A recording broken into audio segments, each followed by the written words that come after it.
네, 안녕하세요. 오토플레이입니다. 저는 지금 현대 캐스퍼 D 에센셜 모델을 시승하고 있습니다. 캐스퍼가 가격 조정을 약간 한 셈이에요. 옵션을 좀 조정하면서 정말 필수로 들어갈 만한 아주 중요한 옵션들은 넣고, 그리고 굳이 없어도 되는 옵션들은 좀 빼면서 가격을 저렴하게 만든 등급을 하나 신설을 했어요. 때문에 1600만원대에 누릴 수 있는 캐스퍼가 탄생했는데, 과연 어떤 가치를 갖고 있는지 지금부터 저와 함께 만나보시겠습니다. 영상 보시기 전에 구독과 좋아요로 응원도 많이 부탁드릴게요. 네, 저는 지금 캐스퍼 D 에센셜 터보 모델을 타고 있습니다. 액티브 모델이라고 불리죠. 최고 출력이 100마력, 그리고 최대 토크가 17kg/ms 넘는 모델인데, 캐스퍼 노멀 모델에 비해서 한 24마력 정도가 높고, 토크도 거의 한 8kg/ms 정도가 더 높아요. 2배에 달하는 토크를 자랑하고 있죠. 때문에 이 캐스퍼 사려는 분들은 무조건 액티브 사야 되는 거 아니야? 무조건 터보 사야 되지 않나? 라는 생각을 할 수밖에 없는데요. 가격 차이도 얼마 안 나긴 합니다, 사실.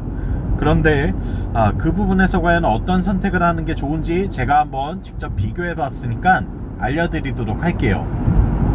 오늘 영상의 포인트는 크게 두 가지입니다.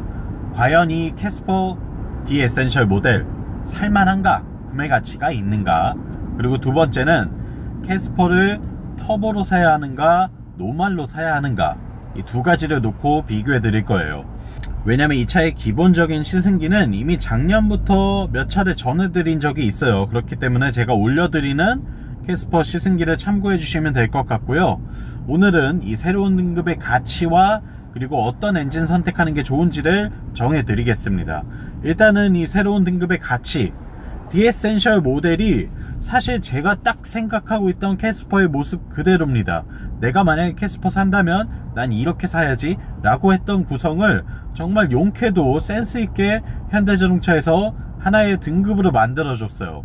저는 사실 인스퍼레이션 등급은 그다지 관심이 없었어요.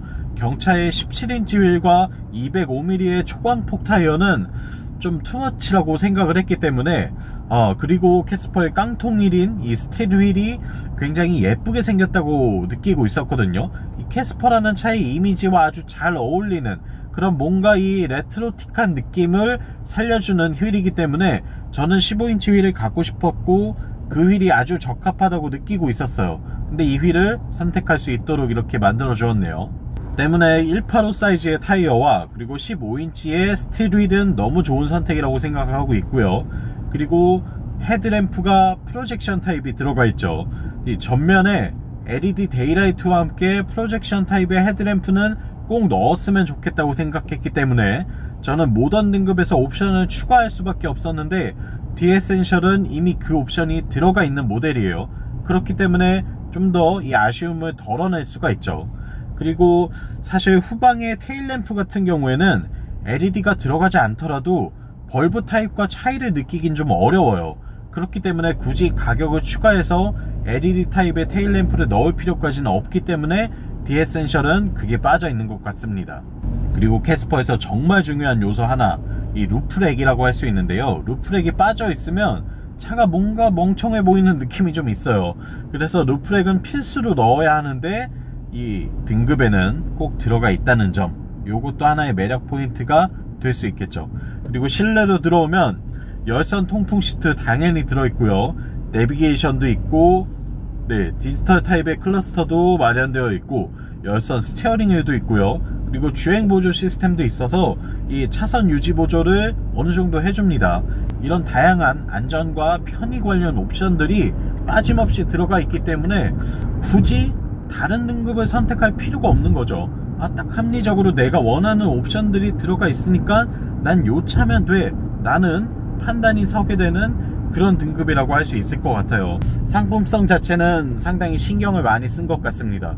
저는 진짜로 필요한 등급을 만들어 줬다, 사실 2천만원 넘게 주고 사긴 좀 부담스럽고, 그래도 웬만하면 경차는 1000만원대에서 끊는 게 맞는데 내가 원하는 옵션을 넣자니 최고 등급을 가야 한다? 이건 좀 아쉽잖아요. 그런 점에서 따져봤을 때는 상품성 좋다라고 말씀드리고 싶고요. 그리고 캐스퍼 터보 사는 게 맞나요? 라고 많이 궁금해 하실 것 같아요. 제가 캐스퍼 액티브 모델도 지금 일주일 정도 시승을 했고요. 그리고 캐스퍼 노멀 모델, 자연흡기 엔진 모델도 일주일 정도 시승을 했습니다.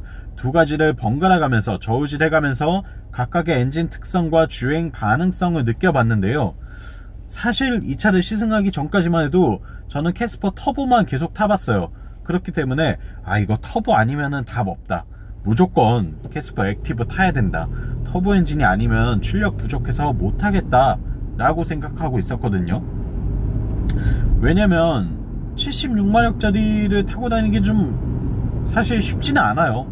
네, 분명히 가속 페달에 힘이 많이 들어갈 수밖에 없고, 그러다 보면 답답함과 스트레스를 느끼고 이거 차 잘못 샀나? 이렇게 생각할 수밖에 없게 되는데, 제가 캐스퍼 노멀 모델을 타고 일주일 내내 굉장히 많이 돌아다녔어요. 심지어 거의 고속도로만 타고 다녔거든요. 고속도로에서 뭐 100km 이상으로도 좀 달려보고, 네, 어느 정도 출력이 필요한 구간들을 주행해봤는데 제가 내린 결론은 또 차에 사람이 맞춰진다 라는 결론이었어요.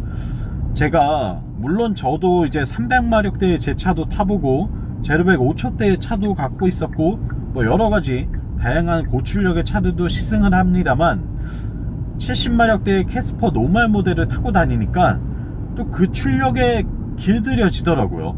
그래서 내가 굳이 뭐 그렇게 밟고 다닐 필요가 있었나? 그냥 좀 편하게 부드럽게 타고 다니면 되지 않나? 라는 생각을 하게 돼요. 실제로 캐스퍼 노멀 모델을 타고 다니면 그렇게 밟을 만한 상황이 만들어지지도 않고 밟아야 할 이유도 못 찾습니다. 때문에 이 차 출력이 너무 부족해 라는 답답함을 느낄 일이 거의 없었어요. 그냥 캐스퍼인데 노멀인데 뭐 그냥 이렇게 타면 되지, 편하게 조금 천천히 가면 되지 라는 생각을 하게 되더라고요. 그러다 보니까 제가 볼 때는 고속도로 타고 다니시더라도 시속 110 이하로 다니는 분들이라고 한다면 네, 캐스퍼 터보 굳이 선택할 필요 없다, 충분히 차에 맞춰서 내가 변화할 수 있다, 좀 느긋하게 안전하게 다니면 되죠. 안전하게 다닐 수 있게 되기 때문에 오히려 더 좋지 않나라는 생각이 들었어요. 운전 습관이 약간 거친 분이라면 차라리 일부러 의도적으로 캐스퍼 노멀을 선택하시는 게 나을 수도 있겠다라는 생각이 들고요.